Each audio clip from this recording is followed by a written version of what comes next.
Hello everyone. Today's topic of a discussion is about the confidential disclosure agreement, which is also known as a non-disclosure agreement. Basically, we can say that the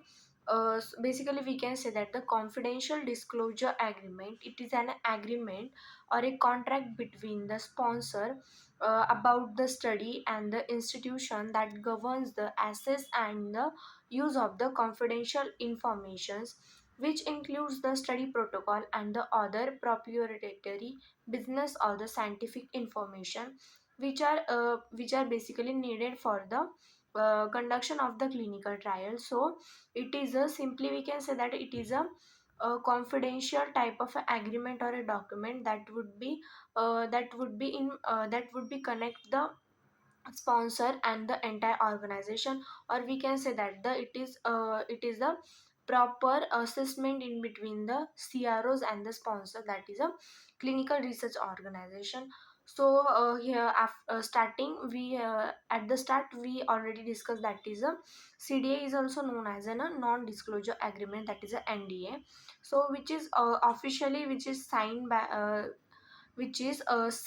by the officials of the clinical trials. In that it would be a investigator, monitor, then each and every individuals of an which are involved into that particular clinical trials. So signed before the sharing of the study protocol and the other proprietary document, and this sign would be get taken after the giving a study protocol by the study protocol and the other proprietary documents by the sponsor to entire officials of and that clinical trials. So after all parties have signed the NDA, that is a non-disclosure agreement, the CTCO returns a copy of that agreement to the PI.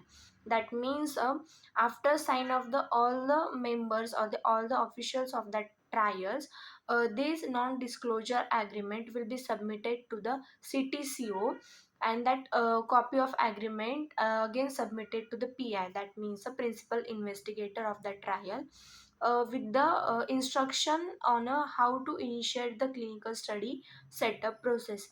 And in that it may be mentioned that the how the clinical trial process is initiate, or a what kind of a need there was a needed for that study. So basically in short, from that overview we can uh, we can uh, we can get that the confidential disclosure agreement is a confidential document in between the sponsor and the CROs and the other officials of the trials. So thank you. That's all.